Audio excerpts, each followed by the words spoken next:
Today's video is all about the mistakes you're going to want to avoid when buying a condo in Vancouver. In my 18-year career as a real estate agent here, I've seen people make these mistakes over and over again. Over the years, I've helped hundreds of my clients avoid these mistakes, and I want to help you avoid these incredibly costly mistakes as well. Let's get into it right now.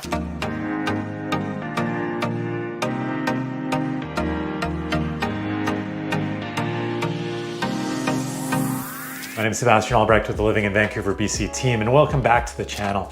If you're new here, this channel is all about living in and moving to Vancouver. I put out videos just like this one every single week, and as you know, this week's video is all about the mistakes you're going to want to avoid when buying a condo in Vancouver. And mistake number one, let's get right into it, is not considering the value of the land. And when we're looking at strata or condo ownership and evaluating value, we almost never look at the land value.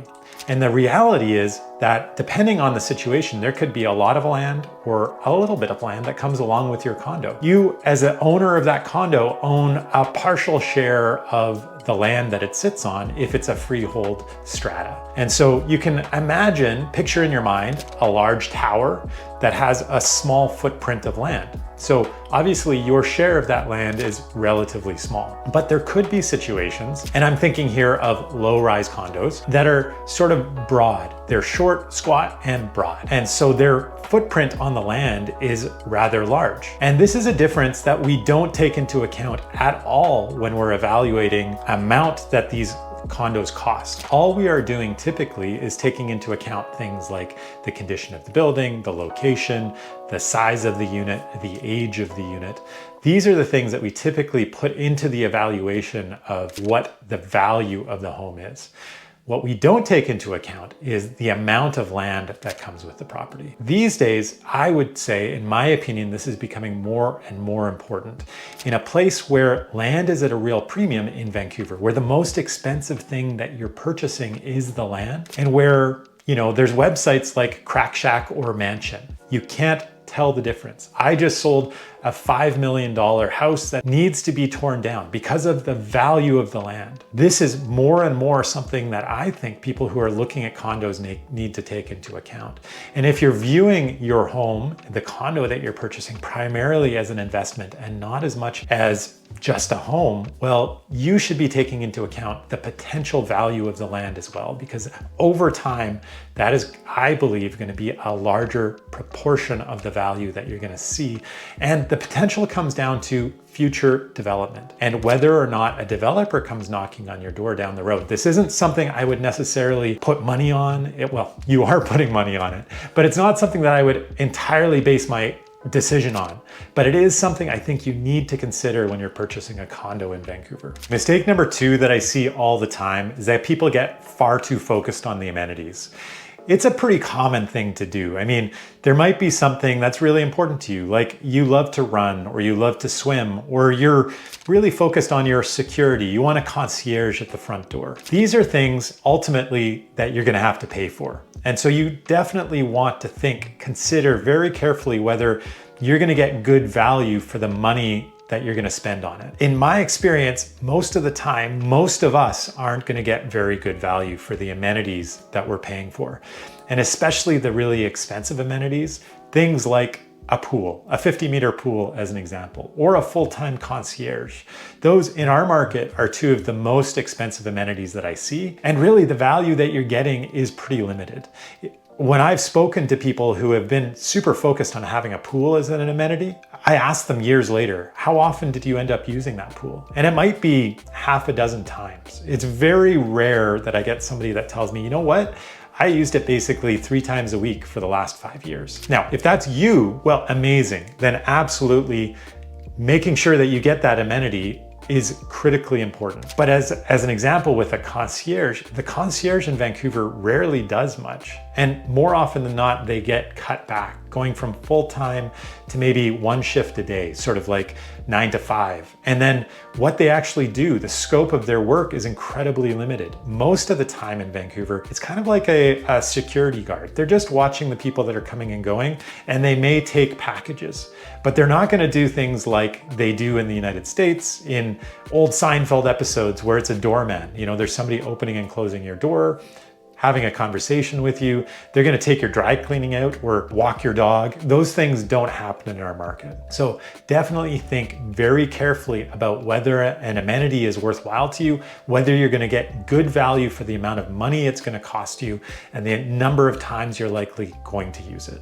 All right, so while sometimes people focus too much on one thing, I also find they don't focus enough on another. And what I would say that's not focused on enough is the quality of the building, the state of the building. And most of my clients, they begin their search by focusing on almost everything else. Now, this is where I focus most of my attention because I don't want my clients getting into a situation that's going to cost them a fortune. I want to help them make the best decision possible. So I focus my expertise on the quality of the building. This, in my experience, is going to be your biggest asset and also perhaps your biggest liability.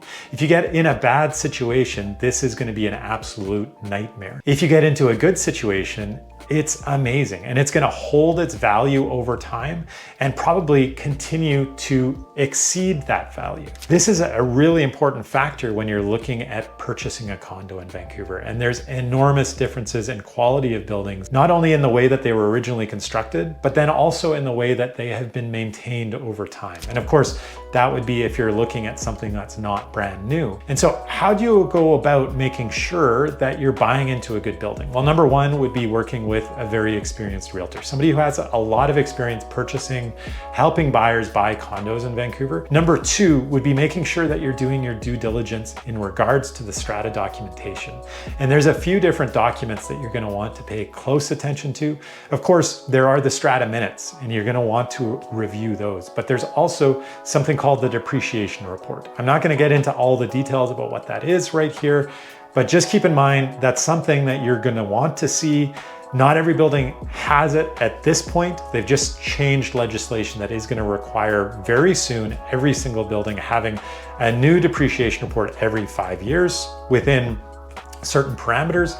And then you also want to focus on engineering reports. If there are any engineering reports in existence, you want to make sure that you see them, that you read them, and that you understand all of these documents. And the next most important thing that you're going to want to do when you're looking very closely at a building, you're sort of feeling good about everything and you're moving forward with an offer, is to do an inspection. And whether that building is new or old, I would always recommend an inspection. It's perhaps, depending on how sophisticated you are as a buyer, you may decide you don't need to have one done. Fair enough. But I would recommend, as a key component of doing your due diligence, at least consider whether or not you do an inspection and hire a third party that has no vested interest in the purchase, that can give you some advice about the condition of the building, the unit and the building. Very important. Another thing that people get too focused on is on purchasing pre-sales. There's a lot of people out there who feel like the only value, the only good investment is by purchasing a pre-sale. And there's many good things about purchasing a condo or a strata pre-construction. There are advantages, but there's also many downsides. In fact, I did a video not that long ago about the pros and cons of buying pre-sales in Vancouver. I'm gonna link it right here. Be sure to check that out. But the long and short of it is, it's not for everyone. And in fact, it's not really the best value that's out there. I would say, if you're looking for value, it's probably not the direction that you're going to want to take. It's kind of like buying a brand new car. There is a premium for buying a brand new car. And there isn't depreciation in the same way as there is when you drive a new car off the lot, but there's definitely a premium that you're paying, a luxury premium, just to have the experience of the new car smell. And I would say if you're looking for what is the best value in the market, buying many of the units all around that brand new construction is probably a much better value. Typically, you're gonna find in our market, it's about a 30% discount for buying something that's just a couple years old. So I wouldn't focus too specifically on purchasing pre-sales unless you and I talk about it and we figure that that's the best course of action for your particular circumstances.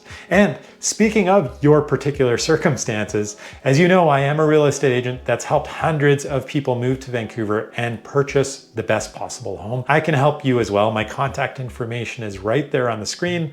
Reach out anytime, whenever you're ready.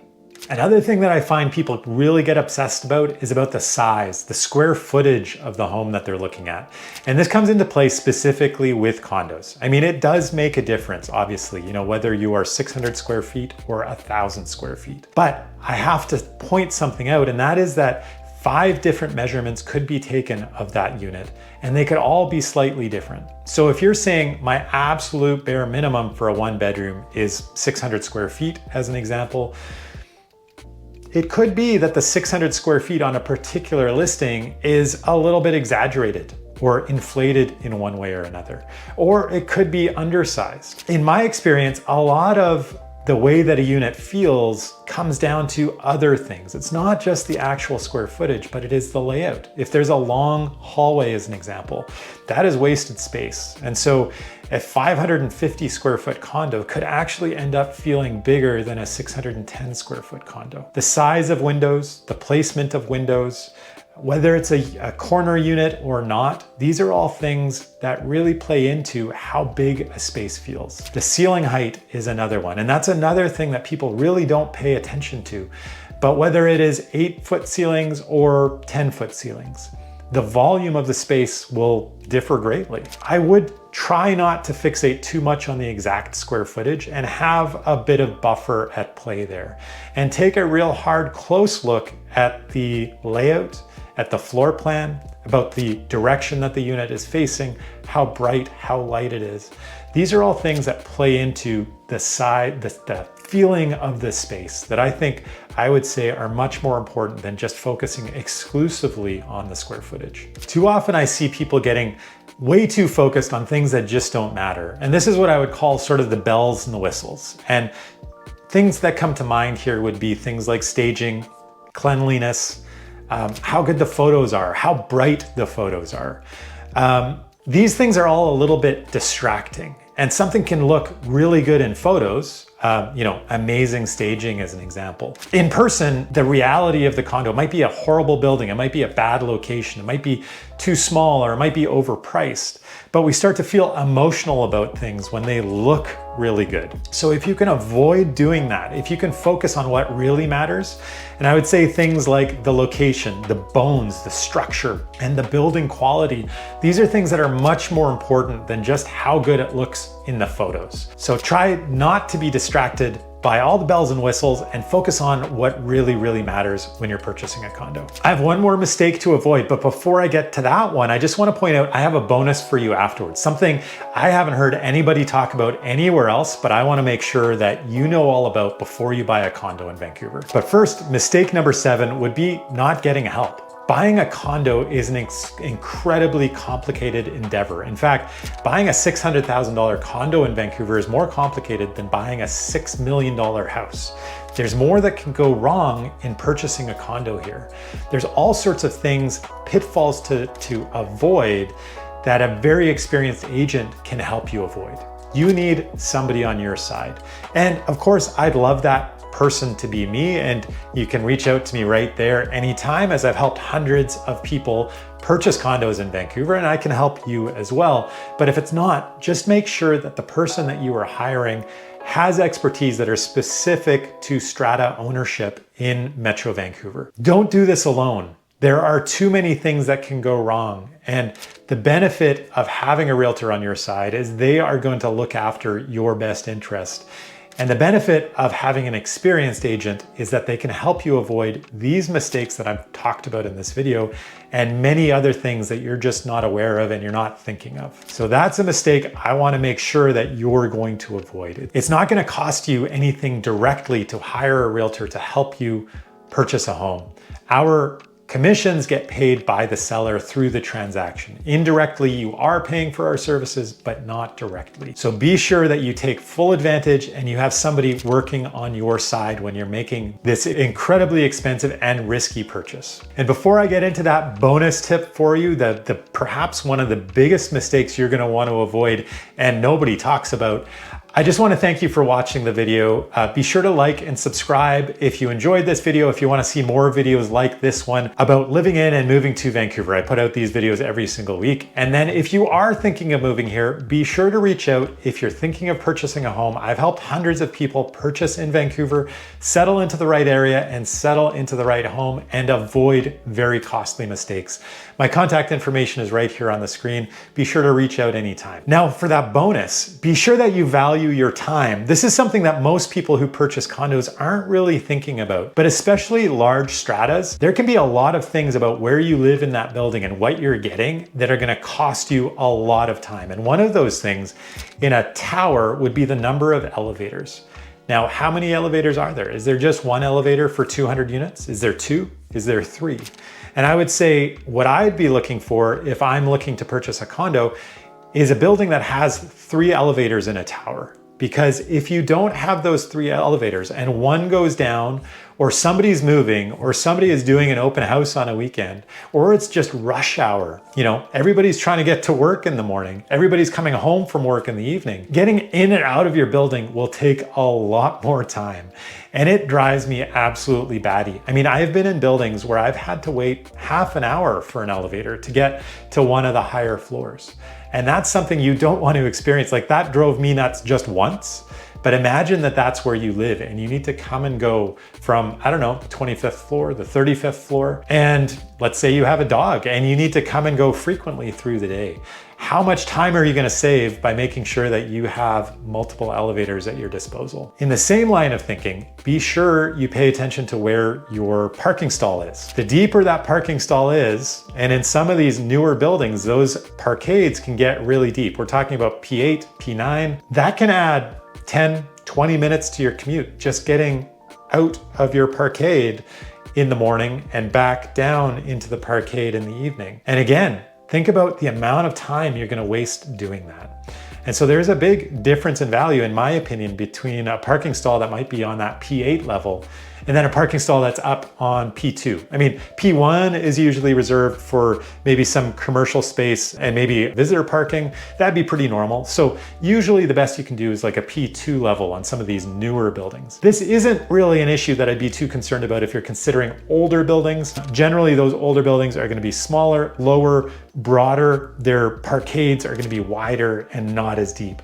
But in the new buildings that have really small footprints, those parkades for the big buildings, the big towers that have 150 to 250 units in them, they go incredibly deep and you're going to want to pay really close attention to that. So those are all the mistakes to avoid when buying a Vancouver condo. But as I said before, buying a condo is incredibly complicated. And I have a video for you if you want to know more about the process of buying a condo in Vancouver. Check out this video right here. And also be sure to check out this video right here if you want to find the best areas to purchase in Metro Vancouver. Thank you so much, and I'll see you on next week's video.